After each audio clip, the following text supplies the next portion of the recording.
to Record-ology. So glad to have you in here. If you're watching the replay, I'm sorry you didn't get to see it live. Again, if you can, check the, make sure you're subscribed, obviously. Hit the, some button or something. What is that button? There's a button to follow, select all, the bell notification, then select all. Okay, that's it. Okay, sorry. It's been a long day. But yeah, welcome in one and all. And right now, all is one. So welcome in, number one. Smash that thumbs up on the way in if you wouldn't mind. Something on my hat. So we get together on a Sunday. I've got a heck of a work week coming my way. It was a brutal week last week. And you ever have those weeks where you can't find a clean delineation point to stop?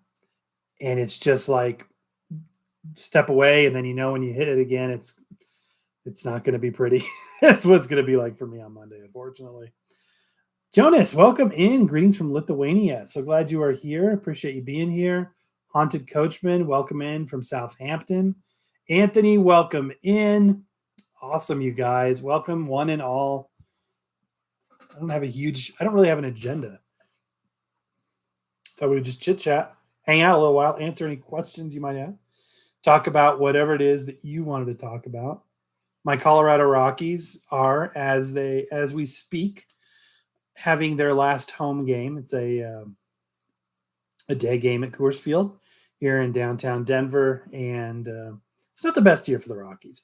However, I've mentioned before, I've been sort of on this baseball kick for the last couple of months. I just really I was into baseball and baseball cards back when I was a kid, like everybody else in the 90s.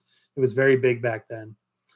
And I've heard that the percentage of people that are into baseball cards and stuff are such a small, minute percentage of what they were back in the 90s, which is why all the cards we collected back then aren't worth anything, because they were mass produced. But I still have fun with it. And even got to take my son to a baseball game a couple weeks ago. We got to go see the Rockies take on the Brewers. It was a fabulous night. We destroyed Milwaukee, as it should be. And the Rockies, it's just fun. It's just a hometown team. I remember my friend and I, when we got the Rockies in '93, it was such a big deal that we had our own Major League Baseball team. Because before that, Denver never had their own MLB team.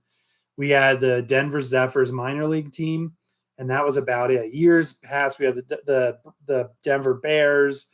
We had some different leagues throughout the last 100 years prior to that, but never any MLB team. So when they came, it was huge, and we went to as many games as we could. Back then, good seats were $15.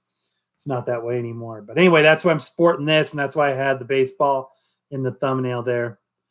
Did you know that the Rockies and probably a lot of teams actually have a humidor, a climate-controlled environment where they keep their Rawlings official MLB baseballs in a climate-controlled environment, so that when they're ready to use them, they've been stored in the same climate-controlled situation that these were made in. So that's kind of interesting. All right, back to records. Zach says, what is the oldest record I have? It's probably right down here in the bottom of this guy. I've got, it could be, I have some 78 stored in my phonograph, and some in here as well. I'm guessing 1904, 1905.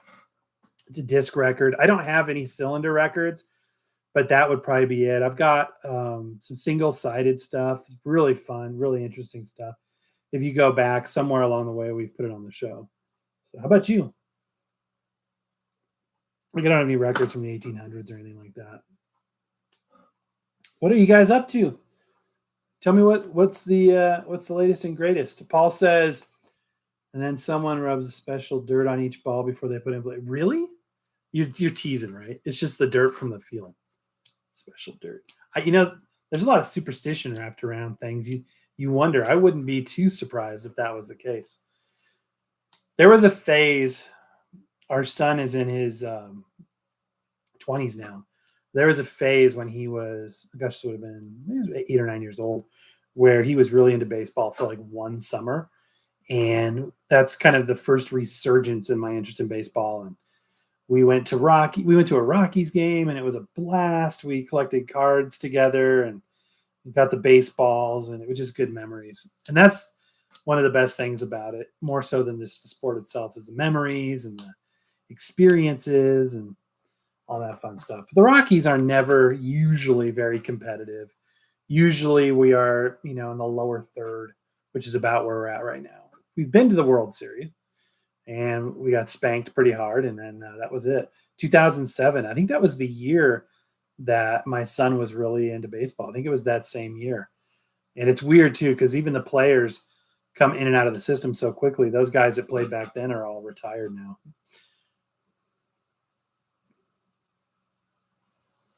Huh. Now I feel like he really teased me. Gives the ball a grip. Comes from the one guy who harvests it. I think you're pulling my leg now.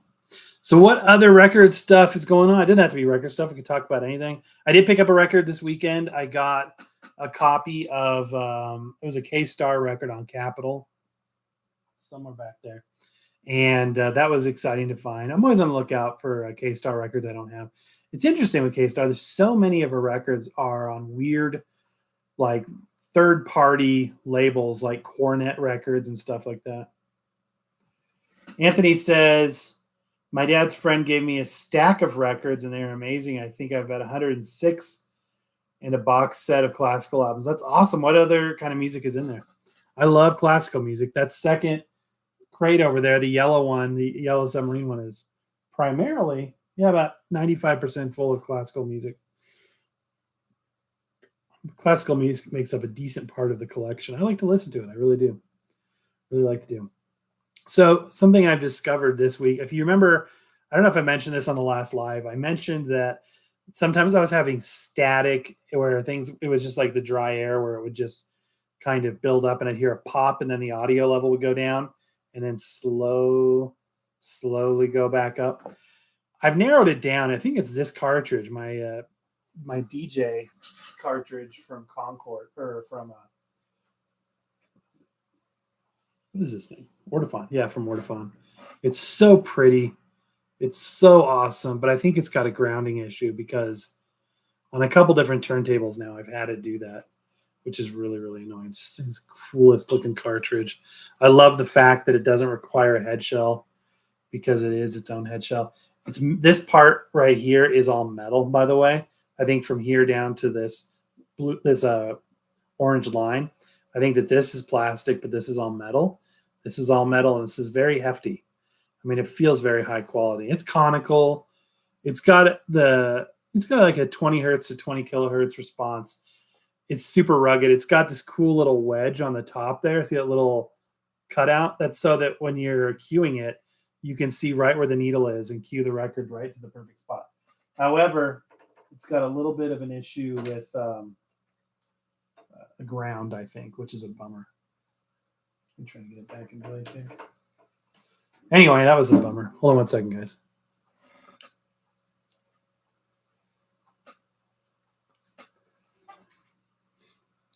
And he's back. Sorry about that. Just had to wipe my nose. I didn't think you want to watch. Jonas says, do I have a big collection of jazz records? Yes and no. So I've got quite a few jazz 45s. My straight jazz section is the last tab in this crate back here. So it's maybe that many records. However, I've got a lot of big band and Glenn Miller stuff.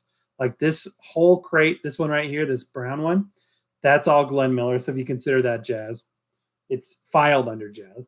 And then this third crate over, about, I'd say probably 5/6 of that crate, this green apple one right here, is full of big band jazz. So yes, I do love jazz. I've got some box sets as well, especially Glenn Miller stuff, some tapes. I love jazz music, absolutely. Straight jazz as well as big band jazz. How about you guys? Anthony says, I have 2 Michael Jackson albums, and the others are like disco albums. Oh, that's cool. Yeah, I've got Bad on picture disc. It's back there. I love picture discs. I love Michael Jackson. Was listening to the Bad album today quite a bit, actually. Went up in the mountains, did a hike. That was a lot of fun. Yeah, really cool. Old Radio says, bought a Magnavox luggable stereo from the 60s. That's cool. But can't get the turntable to unfold. Interesting. Got a bunch of 45 soul disco, rhythm and blues from the 70s. That's cool. The radio part works well. Any Glenn Miller I'm still looking for? That's a good question. Was it Second and Charles recently? And my wife and I were picking, and she came across the Glenn Miller Legendary Performer album, which is, in retrospect, if I could go back to younger Mr. Record-ology in the 90s, when I started getting into big band music and Glenn Miller music specifically, and I could put a record in my own hands, if that makes any sense. If I could suggest a first Glenn Miller record, and it could be a CD record, whatever, it's the music, it's what's amazing. That would be it. The Glenn Miller Legendary Performer. I've got it on CD too, and I don't want to, it's back there somewhere. That is the number one best first Glenn Miller album. It's got a lot of live material. You get the energy of the live performances, the radio remotes, more so than just the standard greatest hits stuff. And she happened to find another copy of that. Well, it took me, that's a pretty desirable record amongst Glenn Miller aficionados. And it took me probably 4 years, maybe 5 years of looking to finally find one. In fact, I was gifted it. I never found it. And I was gifted, I think, earlier this year. And sure enough, yesterday we just happened upon one that was sealed. And I was like, you got to be kidding me. It was almost worth buying again. I'm trying not to buy doubles of stuff. I have to fight against this tendency to just collect for the sake of collecting. And I don't need any more duplicates. If I end up with duplicates, I just give them away to friends, people that would appreciate that kind of music. Like Fardamark, fellow YouTuber, my friend, who's, given me so many things, including these Seabergs you see on the wall here, 2 of my, maybe 3 or 4 I have. I'll give him the doubles because he likes Glenn Miller to a degree. You know what I mean? So if I have doubles, excuse me. So that was an interesting find. I didn't end up getting it. So if you guys want to snag a copy of that, you can do so. But that's the most desirable. But what am I looking for Glenn Miller wise still?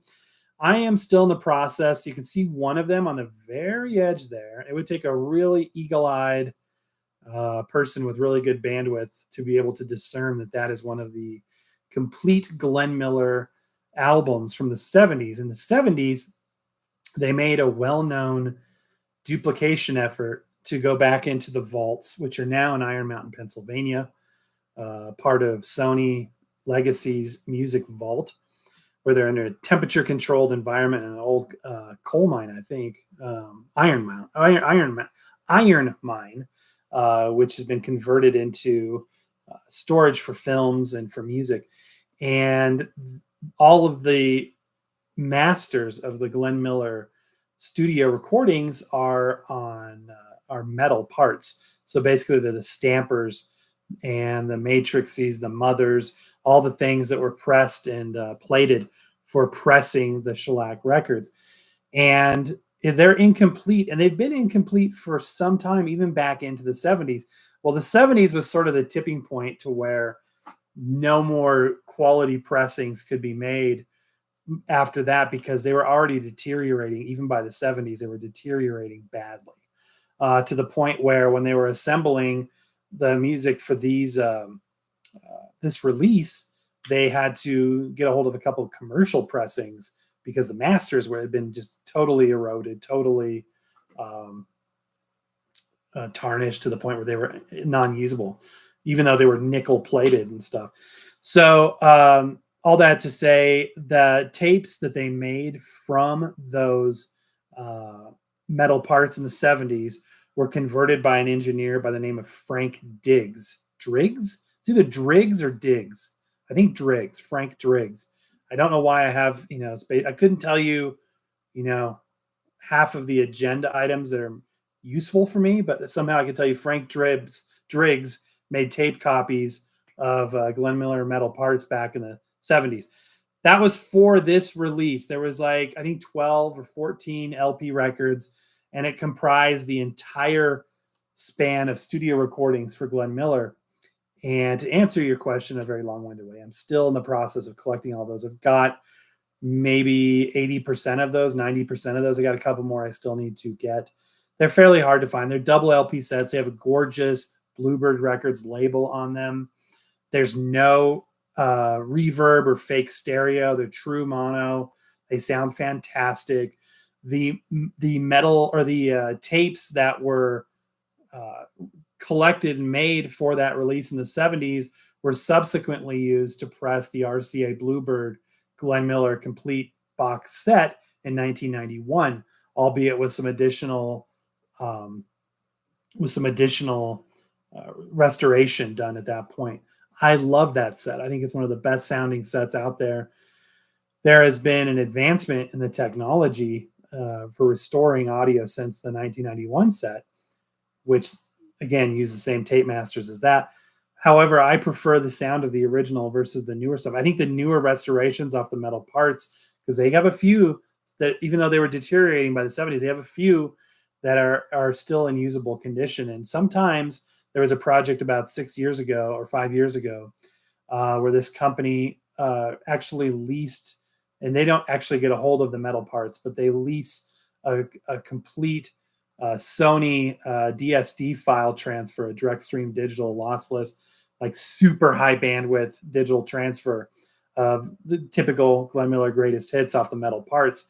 However, with the DSD transfer, which was the highest resolution they've ever been transferred at, and a supersonic remastering that they did, you could hear off of these old recordings that were recorded in wax. You could hear people's chairs scuffing on the floor, people sniffling, creaking chairs. It was phenomenal.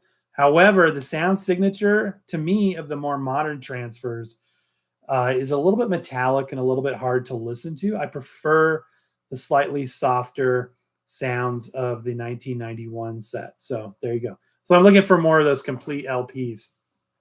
To answer your question, sorry. Oldreo's got a Polaroid original foldable SX70. That's cool.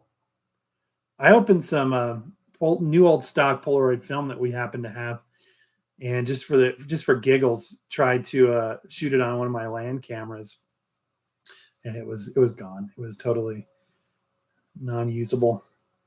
And a cassette recorder from 1973. That's cool. Needs belts. It's interesting how some stuff you'll get will like need belts. Like you get two tape recorders from the same year. One would need belts and the other one would be in perfectly good condition. I'm convinced it has to do with like environmental stuff. Like it has to do with humidity and how it was stored, how it was used. Because some of those belts just disintegrate. Mr. Pentaro 2, welcome in. Thank you so much. If it's sealed, you have to buy it. I know, right? It was $8. And that's a good price for that too. It's $8.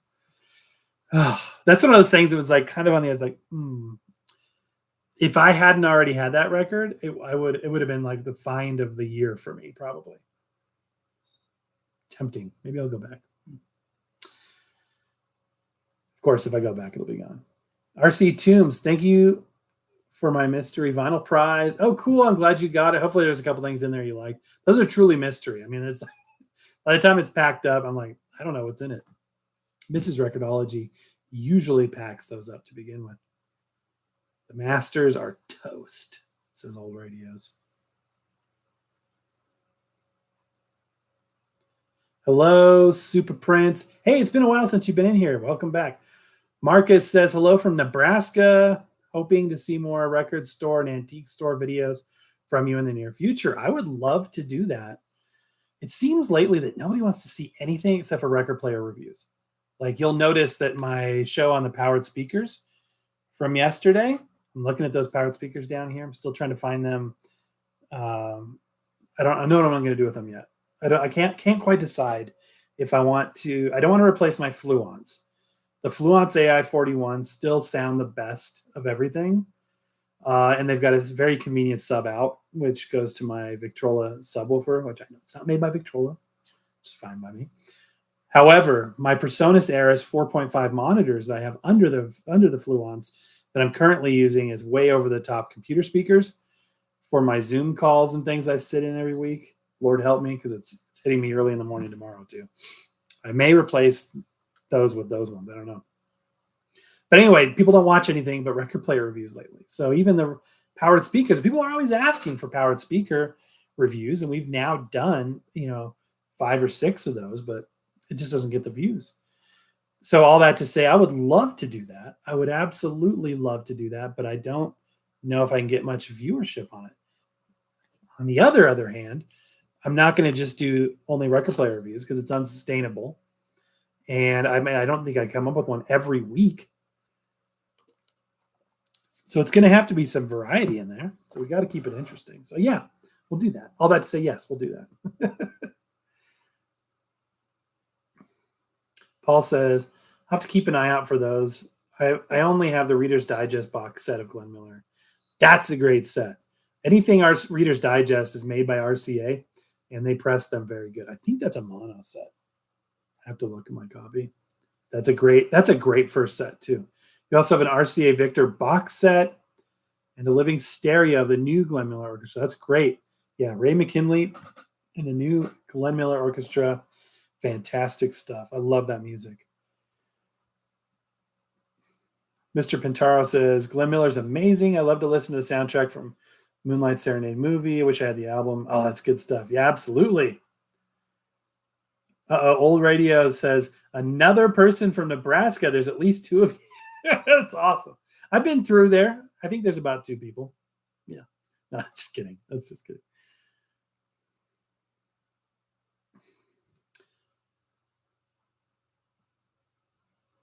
Awesome. So what are you guys up to? For me? Oh, man. Not too much. Trying to keep this awesome hairdo covered. What are we going to do? We got a few things to do, and then it's a busy work week for me. For us, my wife has a crazy busy work week as well. So I don't know exactly what the week will hold for us, but I'm a bit nervous for it. So it'll be interesting. Interesting. A lot of deadlines this week. What about you guys? What are you up to? Danny says, hello from the Gulf Coast of Florida. Beautiful area. Beautiful area. Love finding those Reader's Digest sets at Goodwill. I have one called Fabulous 40s. Yeah, I think that's I think I've got Fabulous 40s on 8-track. Hold on a second.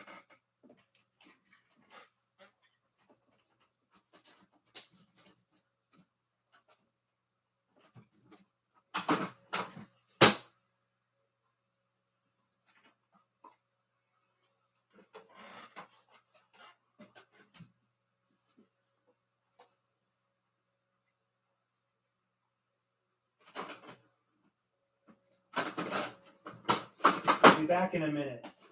Give me a second, guys. Come on, where is this tape? Of course, I can't find it right now.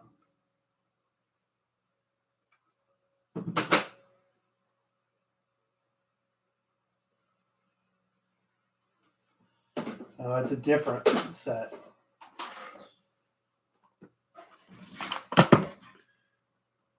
Okay.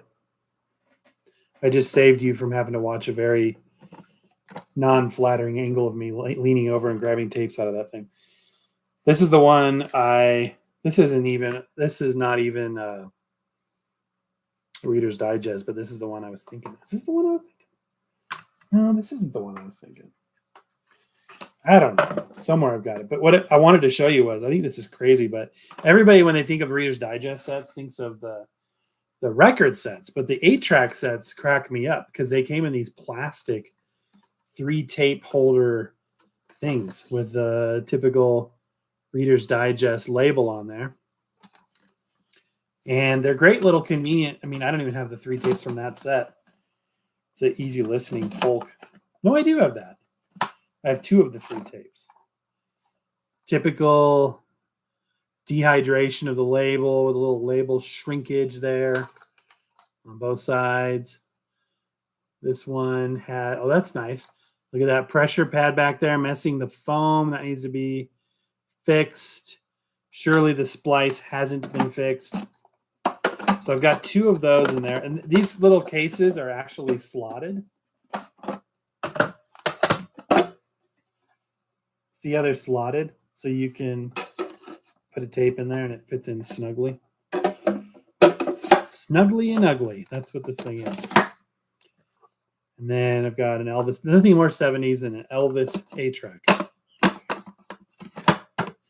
But anyway, I've got another big band one from a set, but I'm not sure if it's that same set. I'll just stick that right there for now. But I love those sets as well. And they're all very well made. They're very high quality.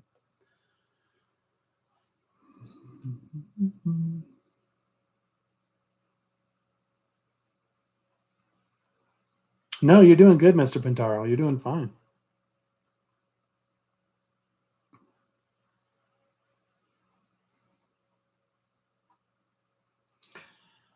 Yeah, it sounds interesting. I wonder, that's always freaky too, because you don't want to like break it, but you get so frustrated. You're like, dang it, open up.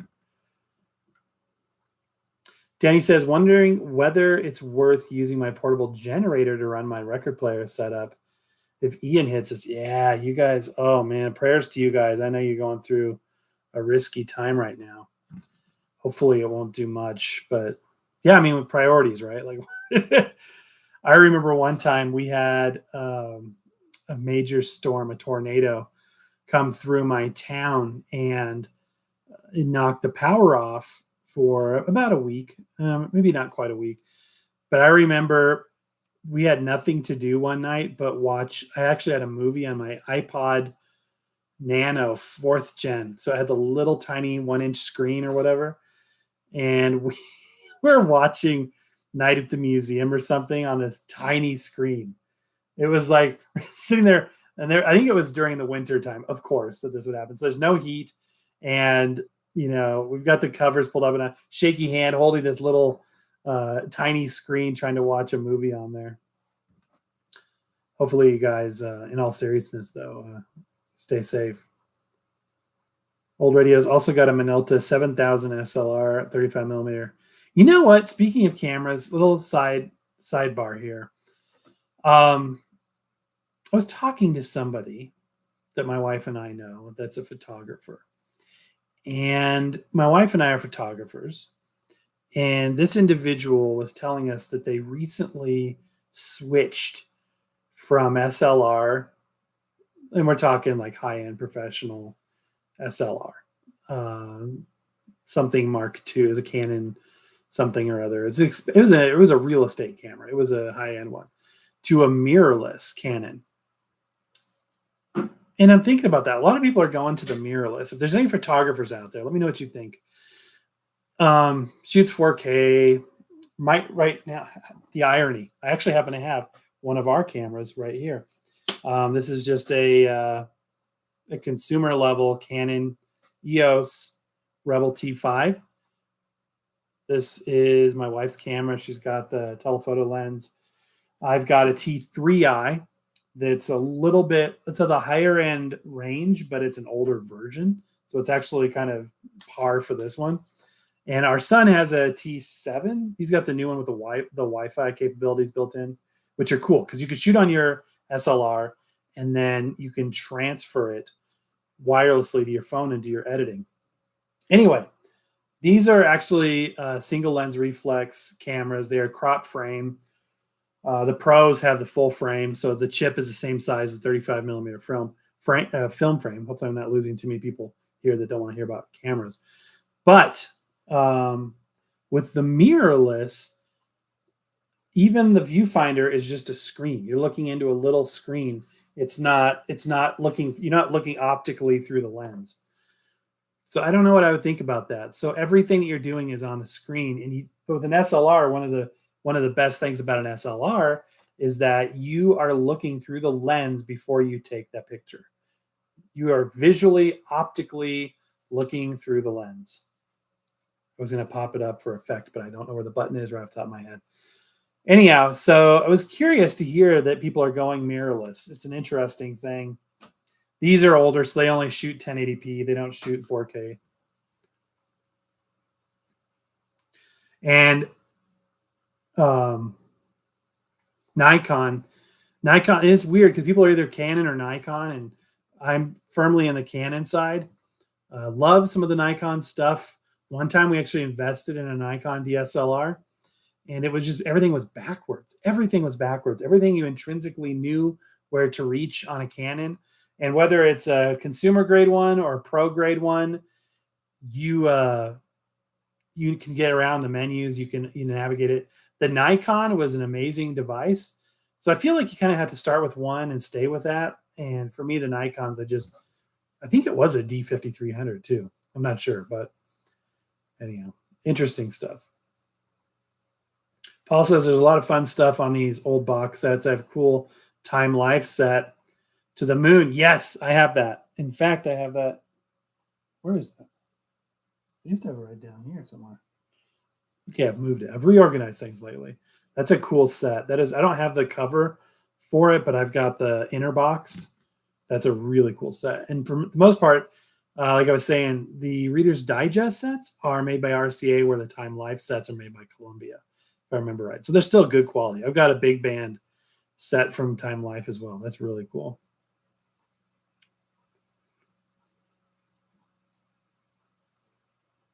Oh, knocked off the power for a week. Yeah, that's rough. You want a mirrorless. Tell me why. What's the benefit? What is the big benefit of a mirrorless? Can it shoot faster? Because if you get, like, this thing can shoot, I don't know, 3 to 5 a second, maybe 7 a second. If you get like the higher end ones, they can shoot like a machine gun. Like, what's the benefit of a mirrorless? To me, it seems like it's fully, because this is a digital camera, but at the same time, it's still a fairly analog device, if that makes any sense. Like, the lens is an optical lens, obviously. There's a physical mirror. You can still look through the lens. It does have the video screen capability. It does have, obviously probably computer controlled in here. There's a Digic 4 processor chip in here, but it still has the mechanical side. It's an electromechanical device. There's still an actuation of a shutter. Whereas with the mirrorless, isn't it just purely no moving parts, kind of like your iPhone kind of deal at that point? I don't know. I want to know more. My wife is a super photographer. I just know enough to be dangerous. I'm in for Canon Super 8 cameras. That's cool. Marcus has an Elvis box set called an American Trilogy. That's awesome. I've heard of that, I think. Cassette recorder is a Craig 2619. Isn't that what they in Monsters Inc. when that monster gets a sock on him? Hey, we got a 2619, something like that. All right, I'm looking at this. I want to see what this tape recorder looks like. Oh, wait, no, that's not the right one. I love when you type in a specific model number. It's like, well, that's interesting. How about this instead? I think I'm getting the vibe of what it's like, though. I was imagining a shoebox. Where is it? 26. I don't know if I can see what 29, 2611. 20, there we go. Nope, that's 29. These look cool, though. Yeah, these are all really, really cool. What is this one? That's a 212. Not even close. No, these are great. That's cool. I like it. 2319. There you go.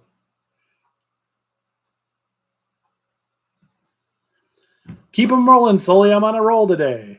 Hey, we got a 2319. That's funny. Probably made by Sanyo. Yeah, it could be. Better focus and tracking. So when you say better tracking, are you talking about, let's say you're doing video and you focus up here and then I move, forward or back? the depth of field, and it keeps tracking that faster.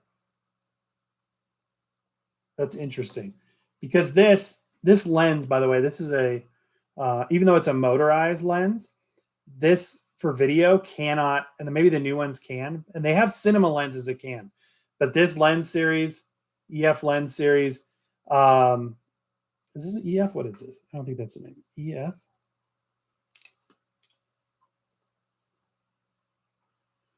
Anyway, you can focus it, manually, or you can focus it with the motor and lock the focus. But then if the subject moves forward or back, you have to refocus again.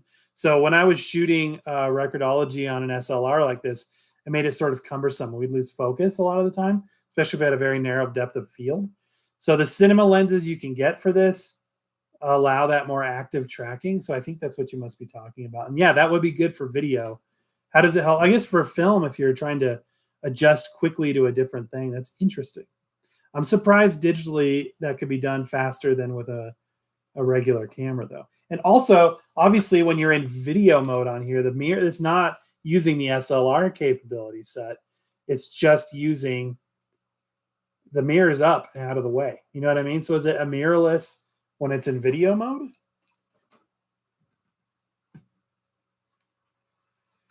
Gerald's building a LaserDisc collection. That's a rabbit hole I've thought about before. I don't think I'm going to go down that. My wife is probably very happy to know that, because it's like, I need a new hobby. Like I need an extra hole in the head, which I do not. So that being said, LaserDisc is something I totally, my family, we did not have LaserDiscs. We did not. The only time I had any exposure to LaserDiscs was in film school in the 90s. And it was so luxurious.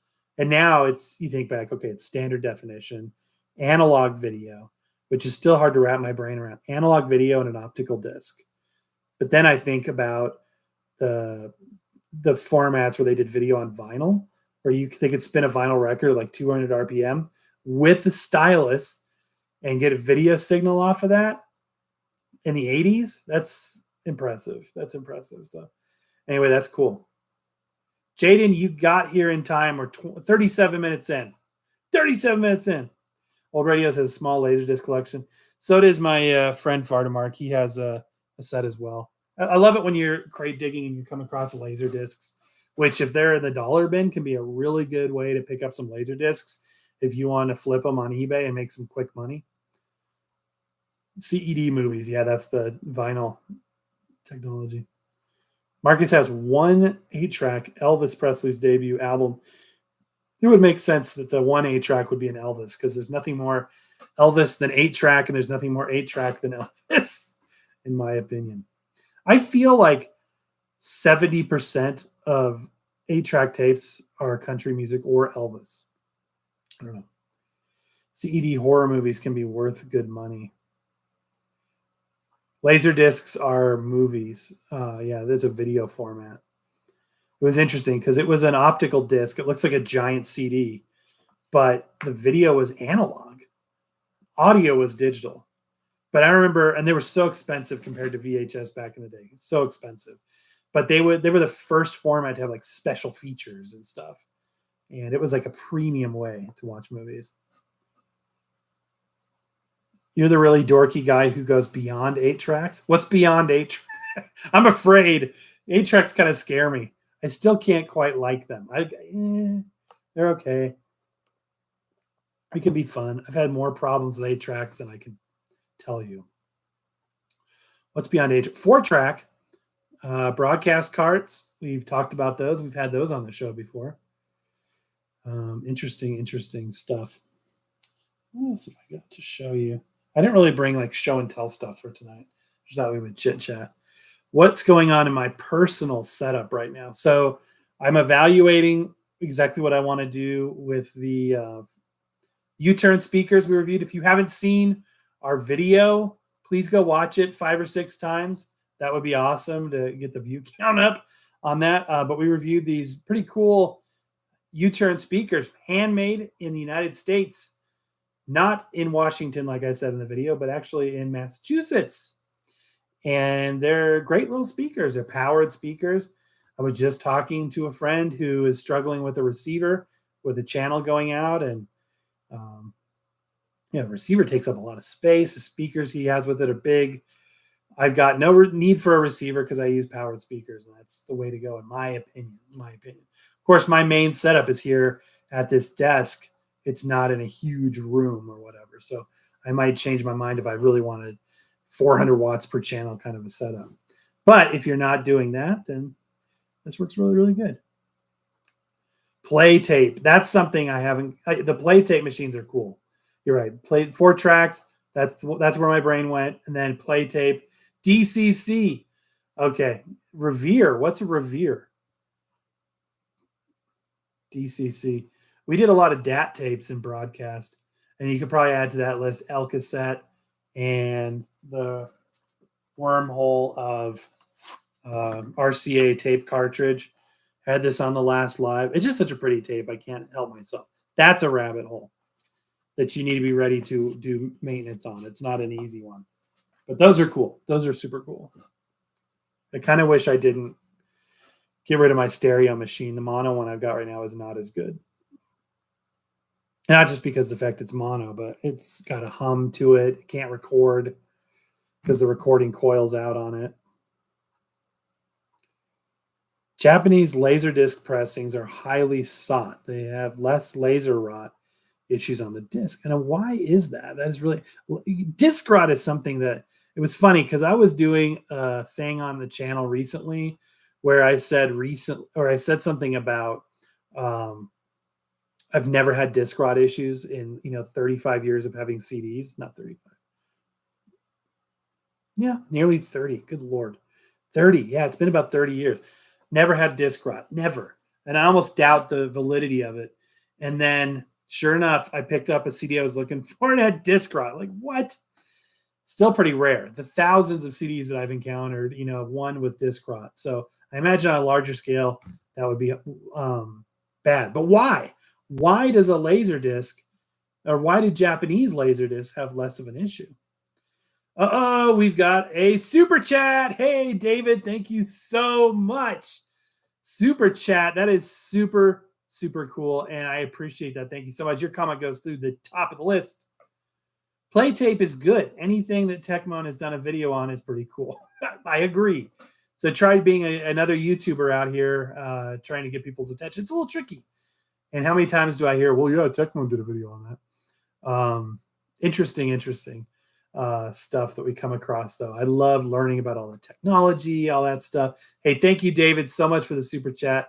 Never expected, always appreciated. I need to get some sort of clap machine or some kind of, air horn or something to make a sound when somebody super chats us, because that support really helps us and we very much appreciate it. So thank you so very, very much. Jaden says, do you decorate for fall and or Halloween? If so, what do you do? Yeah, we do decorate a little bit for fall. We're not got too much going on, more for Christmas, but a little bit for Halloween. How about you guys? Michelle, welcome in. Getting ready for bed while watching you. Thank you so much for being here. Again, it's late in the UK, so I apologize for that, but thank you for everybody for making time. Old radios, Revere 3M tape format from 1962 to 1966-ish. Revere. Okay. We're looking this up. I've never even heard of this. Revere. And it's called Revere tape.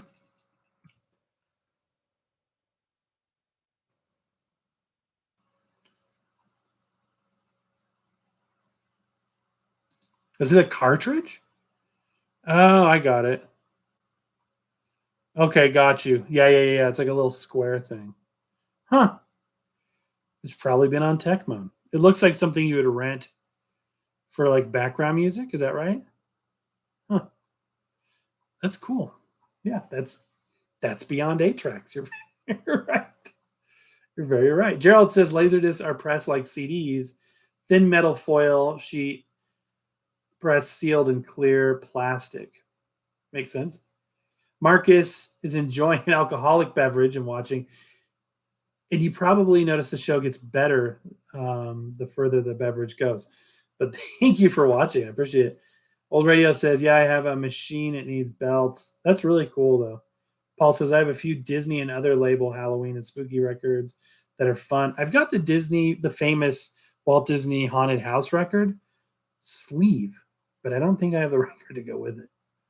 Jaden says, also do like Patty Page. Do you have it on record, cassette, or CD?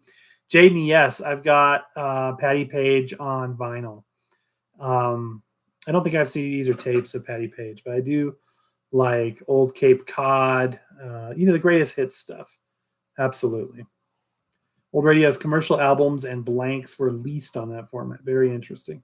I remember when I was in broadcast by the early 2000s, the music licensing companies that, what we would call network music or broadcast music, the libraries would be leased out on CD.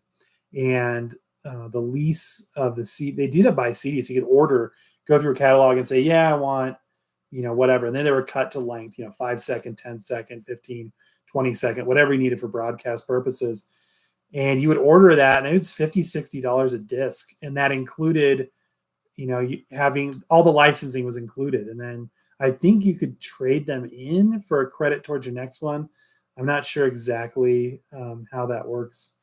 But yeah, interesting though how it went all to CD. And then I remember, this goes back to about 2004.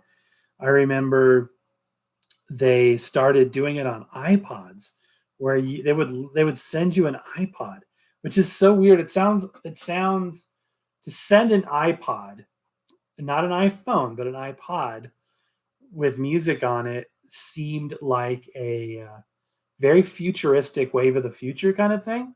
And now it sounds like kind of archaic in a way.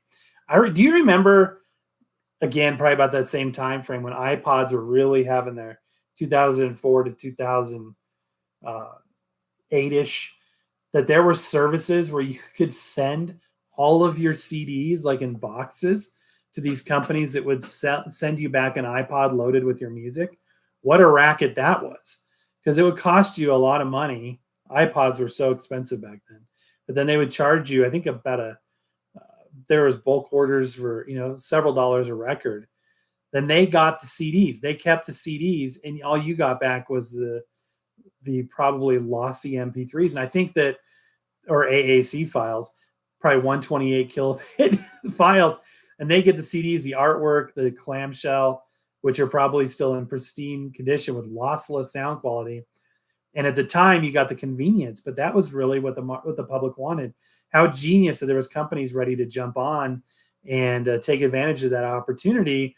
People that wanted to get rid of their old CDs, and now, you go up to a music store, whether it be a record shop or Second and Charles or someplace, or a thrift store, and you're up to their elbows in compact discs. Like, if you want to get music cheap and high quality music at that, get CDs. You go to your thrift store, or my friends in the UK go to your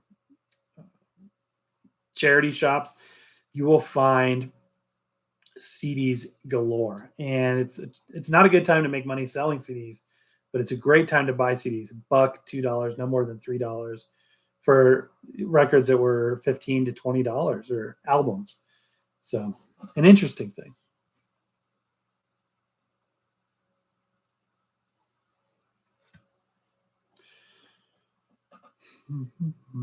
My favorite song of hers is Over the Bridge, Jaden says. Yeah, that's a good one too. Absolutely a good one. Old Radio's thinking an iPod until 2008. I used a SanDisk MP3 player. Yeah, I had a bunch of off-brand ones beforehand. Interesting. And it was fun. It was such a novelty. It was such a novelty because music, if you're a similar age or older than me, you grew up and music was, generally speaking, not that portable. You listen to music in the house, it's your friend's house or wherever, and then you could have a portable tape player, whatever, radio, but there was something lost in the portability of it. And it was still one album at a time. You took 2 or 3 albums to a friend's house, and then all of a sudden we could have 10,000 songs in our pocket, which I never had one of those kind of iPods. I've never had one until I got my first old-fashioned iPod 3G last Christmas as a Christmas gift. It had been modified to solid state memory and upgraded with a third-party firmware that allowed it to play high-res formats. Anyway, because it has a fantastic Wolfson DAC in it. Certain iPods had the Wolfson DAC that could do full-res lossless audio. Anyway, and then here we are stepping back from streaming and all this stuff. You don't even think about carrying your music. You just want to stream it. You want to access it. You know, I use Apple Music daily. It's the best $15 a month for that family plan that I can think of spending because we listen to music every day. If we're in the car, we're usually listening to Apple Music playlist because, you know, terrestrial radio sucks for the most part, unless you like the top 40. Unless you want to hear Adele over and over and over and over again, which I don't. It's Apple Music is a great investment. SiriusXM radio, I don't like it because the resolution is so low. It's so low. If you're listening to anything with higher frequencies, it gets crushed. The sound quality is just terrible. So they're sending all those hundreds of stations over one 4 meg bandwidth pipe. So the sound quality is not good. So anyway, it's weird to have the novelty. I remember it was such a big thing. And even when CDs went portable, having a portable CD player was a huge deal. Having, you know, a portable iPod was even bigger deal. And people were just ready to get rid of the physical media, get to streaming. And a lot of people are still there. Like, who needs physical media? Like my son's like, I try to get into records. I know they're good. And I know you say they sound better, but there's no proposition for him to feel like it's worth it for what he gets, the convenience of being able to access any song at any time. Until you get on an airplane and go, you know, deep enough into the mountains and can't hit the streaming servers because you are offline. It's kind of a wake-up call at that point.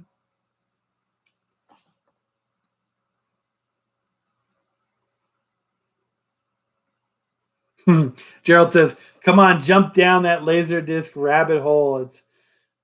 It's mostly reasonable hobby price wise. Just picked up Key Largo Valley, Guanji, and picked up Casablanca. Now that would be cool. That's what I would be getting. Because you know what would happen? I could just hear myself pitching this idea to my wife. It would sound a lot like, you know, 7 years ago when I got back into vinyl. Honey, listen to me. One record player, maybe 5 or 6 records. It would be one LaserDisc player, 5 or 6 of my favorite LaserDisc movies. And then it would balloon into this, what we got going on here. Like somehow I need 2 record players within arm's reach and, you know, dozens of others. I don't want to go down it. I want to avoid it. If I were to do it, it would probably be one of the machines that had the built-in CD player as well. I think that's cool. I think that's really cool. I also like the 5-disc CD player that has the record player built in. I think that's awesome. Paul says, I have a Mercury Storyteller children's record that was very well done. Dramatic rendition of Poe's Telltale Heart. And the other side is Legend of Sleepy Hollow. That sounds really interesting and very topical with Halloween coming up. Legend of Sleepy Hollow. I love that story. That's really cool. Old radios. I think you're talking about the CDs. Yep, definitely a buyer's market. SanDisk was a cool player. We had a couple of the little blue SanDisk where you put in like AAA batteries. I had this one off-brand one that I got. I remember it had a 1 gig hard drive, which was massive at the time. And it had an actual hard drive too. It had an actual disk hard drive in it, not solid state. You could hear the disk spinning up. It's crazy how they would miniaturize that. Well, the iPods had, you know, physical or actual optical discs too, or magnetic discs.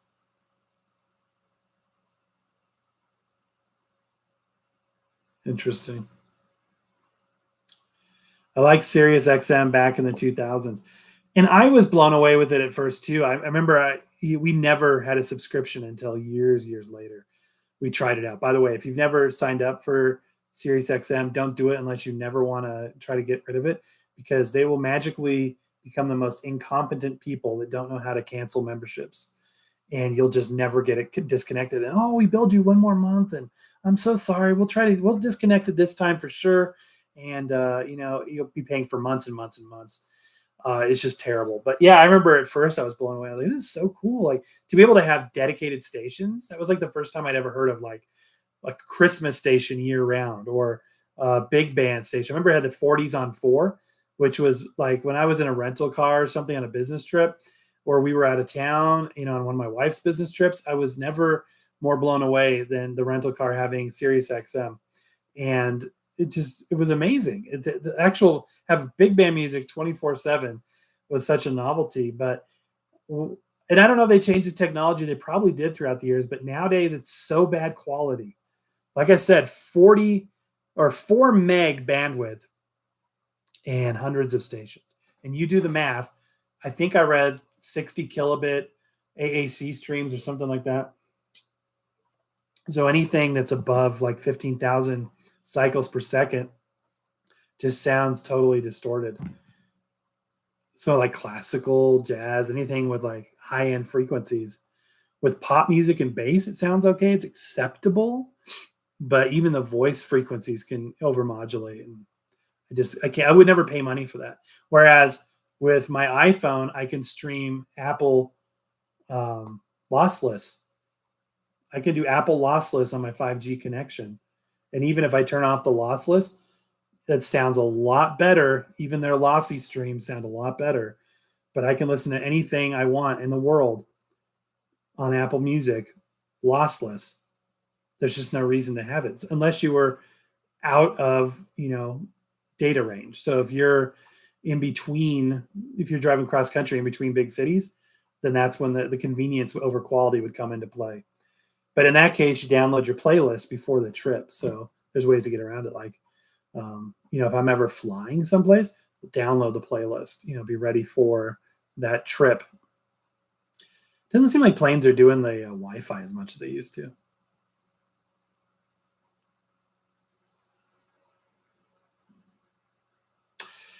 Do I have the Music Man soundtrack somewhere? I believe I have it on CD, I think. It's a great musical.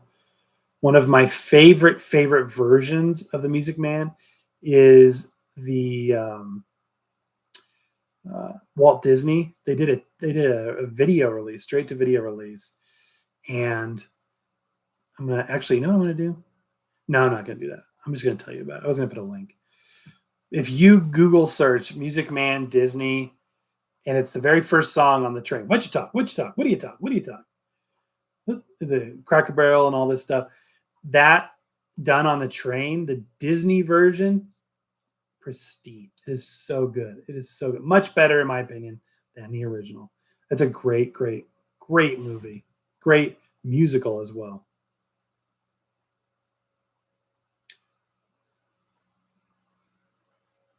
David says, in 2005, I had $4,000 to invest. I was looking at investing in XM or Apple. I chose Apple. I think I chose correctly. Yeah, I'd say you probably did good. I'd say you probably did fine. That's good. Congratulations. People have their own preferences of what makes them tick. That's true. David, you chose well. Indeed, you did. You have chosen wisely. Paul says they're the most of the Mercury Storyteller records on YouTube. Interesting. Zune. Kaiser says, had a 30 gig Zune. I remember Zune. That was good stuff. I remember even as recently as like 5 or 6 years ago, you could look at, what was that? B&H photo catalogs from New York. I don't know if you guys ever got those B&H catalogs. Those are really fun to look through. But they had some of the weirdest third-party MP3 players that were like, some of them were like tablets, like little video tablet things.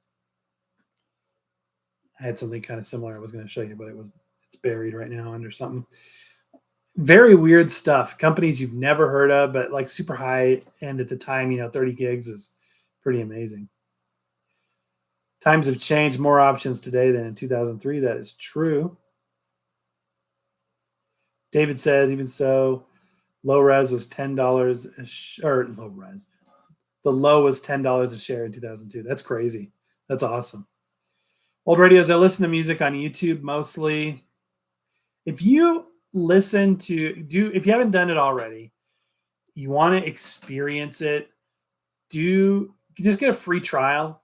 I still think they do the free trials. It's either 90 days or 30-day trial with Apple Music. And everything by default is lossless. You have to go into once you get the app, the music app on the phone, Apple Music app, you have to go in there and enable lossless because it eats up obviously more data. So you have to say, yes, it's okay to use it if you have unlimited data or only on Wi-Fi, depending on what you want to set. So make sure it's set to the lossless mode, or there's an if available kind of option as well. Then put in you either have to use the Apple branded Bluetooth earbuds. It's kind of not clear whether or not third-party aptX Bluetooth options work, but it definitely works over a connection. So get yourself a set of good headphones, wired headphones. If you don't already have it, get yourself the analog to Lightning port adapter. If your iPhone that would be compatible with the service would have to only have the Lightning port. It was so stupid. Actually, it was smart for them to get rid of the headphone jack and just go to the Lightning port. I thought that would be a lot more annoying than it was. When I finally did make the switch, I was like, I guess it's not that big of a deal. I use this twofold. I use it more so when I'm filming because I can use third-party microphone accessories as an input through the Lightning port. And then also if I don't want to use wireless headphones, I can obviously connect those. So anyway, hardwire headphones or actual Apple wireless headphone products, and listen to the Dolby Atmos stuff they've got on there, the spatial audio. They've released special Apple exclusive spatial album releases. It's like nothing. It would be hard for you to listen to Apple Music or to listen to YouTube Music afterwards because it's so compressed. You would be like, holy cow, the detail, the resolution is just, it's crazy. I get a kick out of trying to impress people that just don't care about this stuff. And so like, if I find somebody that I know, my son is a great person to try out stuff on because he's passionate about music. He's an artist, and but he is firmly footed in the modern era of consuming music. So, doing any kind of physical media or something is fun to see his experience, like to see how good of sound you can get off a cassette tape or a reel-to-reel or a record. It's kind of fun to blow him away. But the one thing that he and I really like to do is blow people's minds with the Apple lossless and the Dolby Atmos with some good headphones because it's a wild ride. So you can do it if you have the headphones, some kind of physical headphones, and get the free trial and get ready for a wild ride. And for a long time, everybody was deriding streaming music because it was lossy. And like Spotify, I think Spotify's even lossless now. There was some services that came. There was like this cottage industry where these services were charging extra for lossless, but their library is very small. And then Apple Music flips a switch one day, enabling everything in their library as lossless or Apple lossless. There's a few different tiers of quality, all the way up to Dolby Atmos spatial. And there's no downside. There's no downside in sound quality. It's lossless. It is pure. It's essentially DSD files, direct stream digital or high res. It is uncompromising, pure digital sound. And you may say, yeah, I'll take my records any day. And the whole warmth versus coldness of vinyl and digital could be debated and it will be probably forever. But the debate about streaming being low quality is over, unless you're listening to music on YouTube, which a lot of people do. Although I believe with Apple, with a subscription, my son has a subscription to Apple. If you do, or not Apple, YouTube is what I keep trying to say. YouTube Music. If you have the subscription, I don't know if you get a higher quality sound or not. All right, enough of that. I should get a commission for how much I talk up Apple Music. Lossless. It's amazing.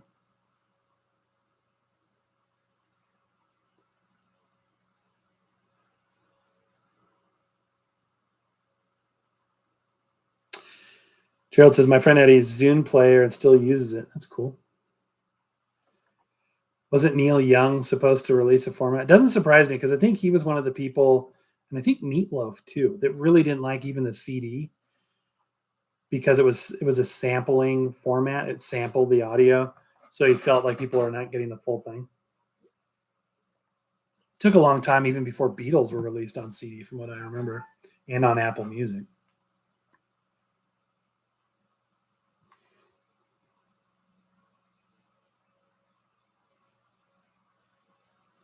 guys have any questions or anything you're wanting to know or interested in?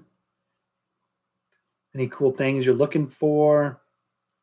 I picked up, if you can believe it, there was still some Patsy Cline CDs that I didn't have. Picked up recently. Picked 3 of them up. Ultimate Collection was a 2-disc set, like 2008. I picked up the Jim Reeves Patsy Cline thing from the early 80s on CD. It was really interesting. If you are a Patsy Cline or Jim Reeves or country fan, you will have seen the blue Jim Reeves Patsy Cline album, and then there's a red one. And you may be like, well, why is there a red one? Is it just a re-release version of the same thing? It's not. I thought that's what it was, and I avoided it for a while thinking it was just an extra release. And it's very similar cover, but it's red instead of blue. This is kind of interesting. So Patsy Cline was produced by Owen Bradley. Jim Reeves, also the Nashville sound, the modernization of Nashville country music of the late 50s and early 60s, was produced by Chet Atkins. Chet Atkins and Owen Bradley were competitors. Chet Atkins, obviously RCA, Owen Bradley, Decca Records, and they collaborated in the early 80s. They were both still around and still producing music, even though both Jim Reeves and Patsy Cline were both long gone on plane crashes by then. They produced a compilation album where there was like 3 songs from Patsy Cline, 3 songs from Jim Reeves on this album called Jim Reeves and Patsy Cline. It released on RCA, produced by Chet Atkins. And then there was one or 2 songs on there where they actually used some early technology to make one of those fake duets. I can't stand those things. That's one Patsy Cline album that I'm not going to pick up, even though I found it in the wild. I'd pass over it. I hate fake duet albums. I don't really like duet albums, period. But the fake duets where they chop out every other verse and make it sound like a duet, I just don't like that. This probably is the one exception of one of those I've ever bought. And so the duet album song was created, and it was a minor hit in the early 80s. And then I saw this red one, and it, instead of being called Jim Reeves and Patsy Cline, was called Patsy Cline and Jim Reeves. And I thought it was the same thing, just re-released. It turns out that it was released on Decca, and instead of being produced by Chet Atkins, was produced by Owen Bradley. And it was the same thing, basically, and they did another kind of thing where, and they actually worked together, Owen Bradley and Chet Atkins, but this time on this release, Owen Bradley took the lead and Chet Atkins was second fiddle. Good analogy in this case, country music. So it's really interesting. I picked that up. I've been looking for that. Haven't listened to it yet, but I'm excited to do so.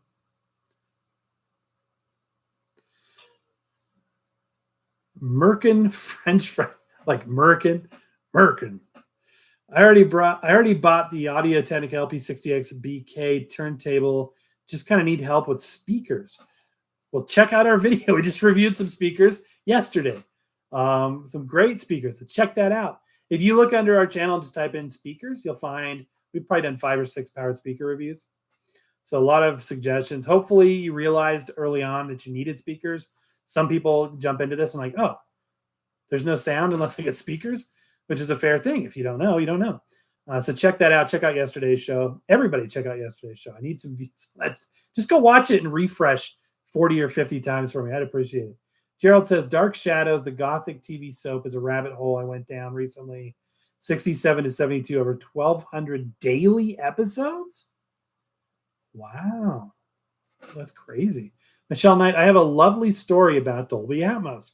The first album I heard on Atmos was Gilbert O'Sullivan's new album in London at the Dolby screening rooms. Basically, I won a competition to go to an event.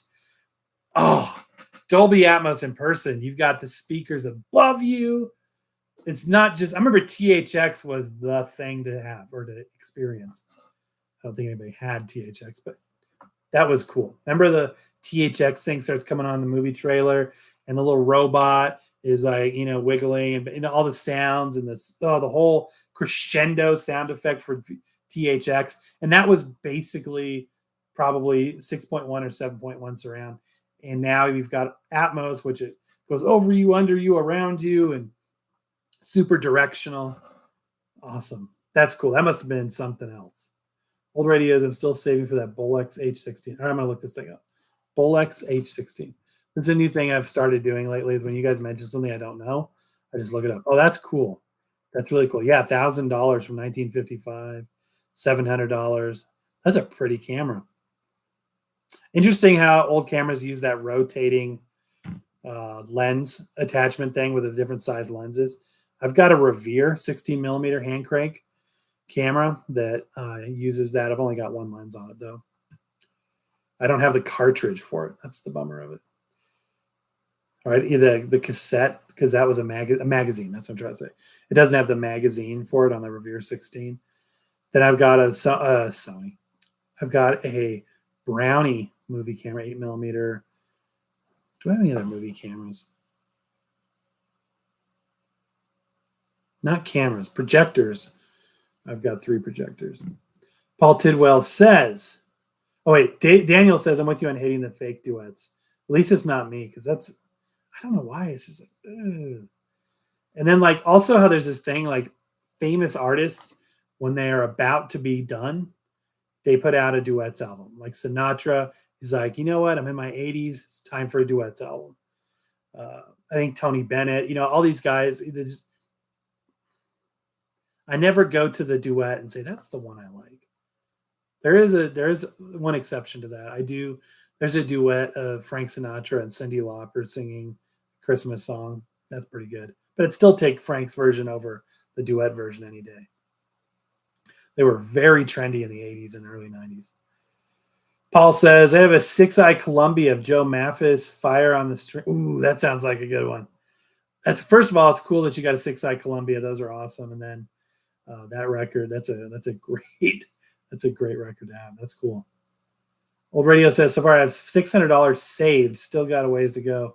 Well, I just saw one on here, $6.99 with $28 shipping, free returns, 14 watchers. Buy it now at $6.99.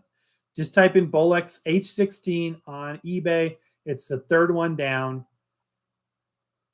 You're welcome. Don't say I never helped you out. Just kidding. That's a big investment. So make sure you know what you're getting first. I just was joking looking at the top 3 list there. Kaiser says, I picked up a Pioneer 3 CD changer with a CD recorder built in. Never seen one before. $15. Couldn't pass it up. I wouldn't pass it up either. That's awesome. Yeah, check out those speaker videos. You'll like those. We just reviewed one from U-Turn yesterday, literally.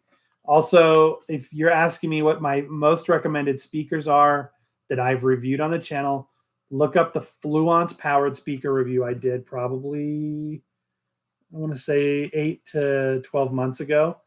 Those are the best sounding powered speakers, and they are still my primary powered speakers. Daniel says, Edifier powered speaker. I need to check the Edifier. I need to check those Edifiers out. They look really cool. And see, $100, $500 for the U-turns is a bit high, but you know they're doing that because they're hand making them in the U.S. $100 to $100, $150, you can do pretty good. Turret lens. Thank you, old radios. That's true. Daniel says, I have a Bolex H8. Never had a Bolex H16. RC Tomb says, Gerald Lange. I have the Dark Shadows entire DVD collection. Film Photography Project has the film. I haven't shot any 16 millimeter, just into projecting old movies so far. That's cool, Paul. Same with me. I haven't shot film since film school. I had our final project for advanced film production. The guy, I didn't burn a bridge, but I hurt a friend, and I didn't mean to do it. What happened was our final film project, we were filming a story about veterans, and we got permission to film at a veteran cemetery. We filmed at a bunch of private locations. It was shot in 16. I think we shot on an Airflex or something. And we all pooled money to invest in the film stock. And, we all worked really hard. And I have a good friend of mine who is a filmmaker. He's actually an award-winning filmmaker. And I talked him into doing this project for me for free, helping me out. He's not just a friend. He's like a mentor. He's a very close family friend. He's a very gifted man. It has mentored me in the past. So we got him engaged on this project, and this guy has a Grammy. I mean, this guy, my friend that I got involved. So I brought some serious skills to this, and I hadn't won any awards in film at that point because I was still in film school. I've won a few since, or we've won a few, my wife and I working together.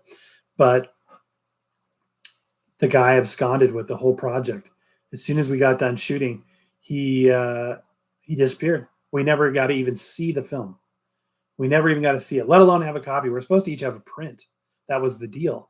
We'd each, because we paid for it, we'd each have a print. It got through the film class, kind of fell apart, and they kind of gave us the grade, and the teacher also got stuck in a project and had to leave the country or something. So we're all working towards our, big climactic finish in film school, and then it all fell apart. Never got to see the final film I worked on. Never got to have a copy of it. And my friend was very hurt by this, very, very hurt. For years, he was like, are we ever going to get to see the film? Are we ever going to get a copy? And I'm like, it's not going to happen. And there's a bit of a language barrier there, and he didn't understand. And it was just a very sad situation. I don't know why I'm telling you this story. What does it have to do with the price of tea in China? Okay.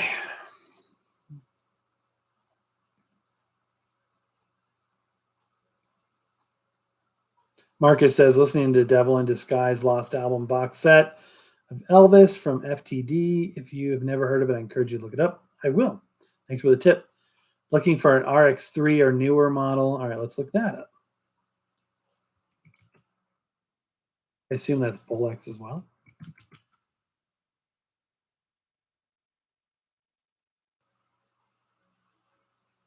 Oh, I see what you mean. Oh, aren't those like $2,500? That's cool though. Gerald says, anything on RSD 22 Black Friday you're looking forward to? No, I'm not aware of that. Are they doing a Black Friday? I didn't know it. I thought it was over with. Are they doing more?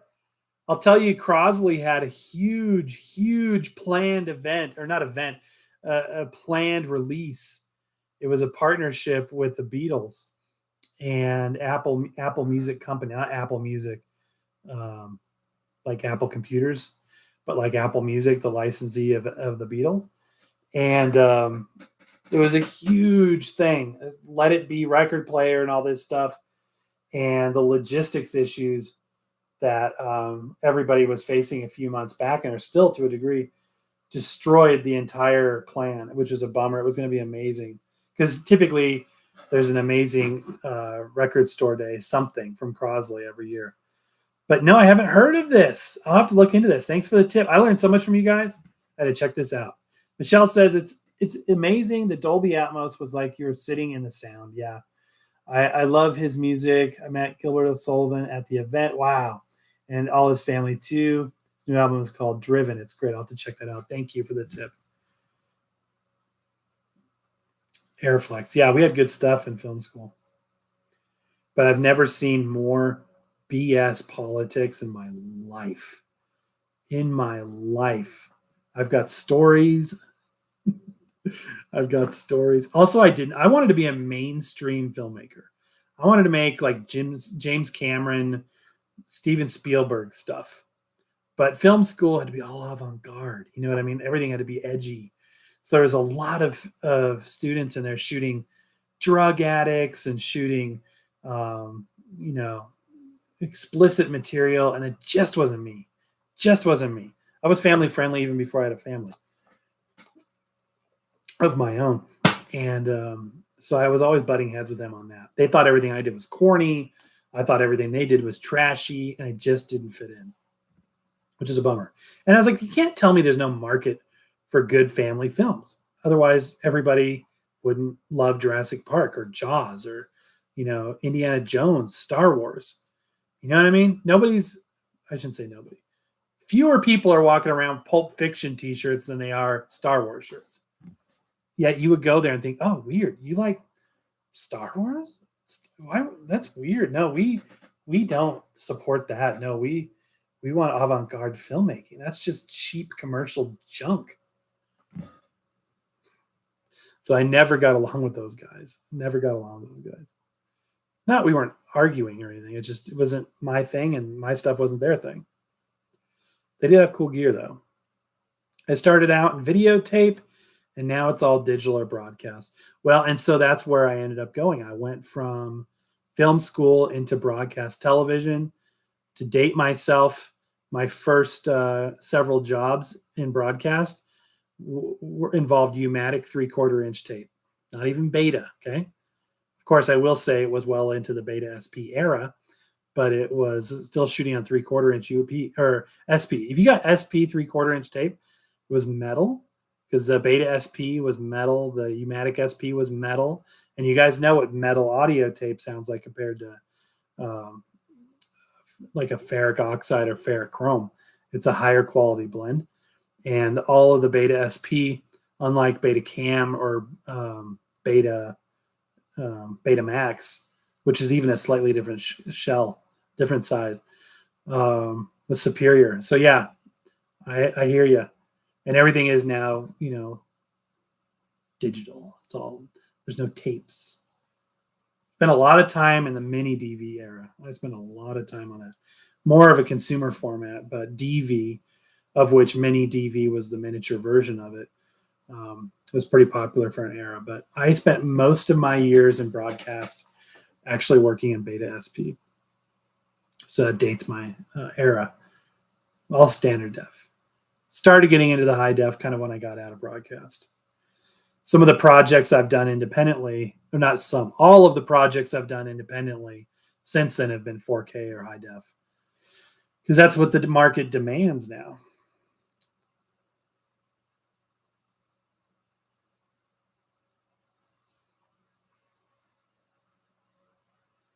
Old Radio said I had a flat bass.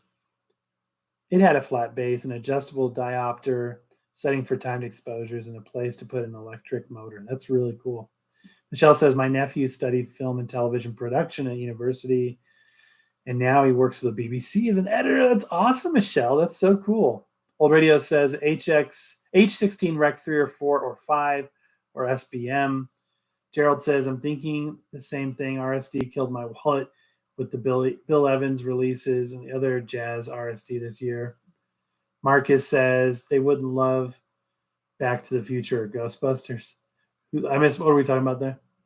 They wouldn't love Back to the Future or Ghostbusters. Oh yeah, my film people. Yeah. See, exactly. You know what I mean? Like I'm a pop culture kind of guy. I love that stuff. Absolutely. Back to the Future? Can't beat it. Criterion Collection. Those are cool. Have you seen those fancy DVDs and Blu-rays they're selling? Like I don't. They have them at Barnes and Noble, and they're classics like the Maltese Falcon, Casablanca, stuff like that. And they're on these kind of minimalist-looking boxes, and they're super expensive. They're like $25. That's cool. Criterion, yeah, films. I love studying old film. 3/4 inch could look good, but beta SP was definitely better. All right, ladies and gentlemen, that is going to do it for today. I have a few things I need to wrap up before the week starts. And I just want to say thank you so very, very much for joining me yet again. I appreciate it all over the globe. It's very humbling that anybody wants to hang out with me, and I appreciate that. Another thing I've started collecting is Blockbuster releases on VHS. Oh, man. I love the Blockbuster sleeves.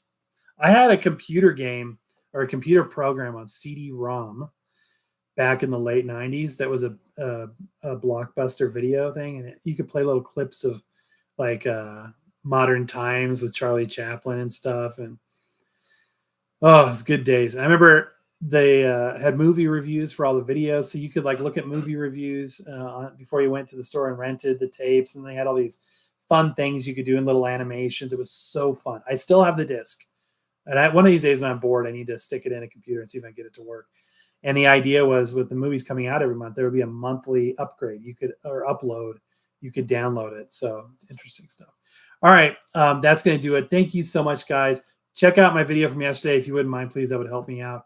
I appreciate it. God bless each and every one of you. Have a wonderful evening and a great week ahead. Stay strong, stay safe, and I will see you next time. Cheers.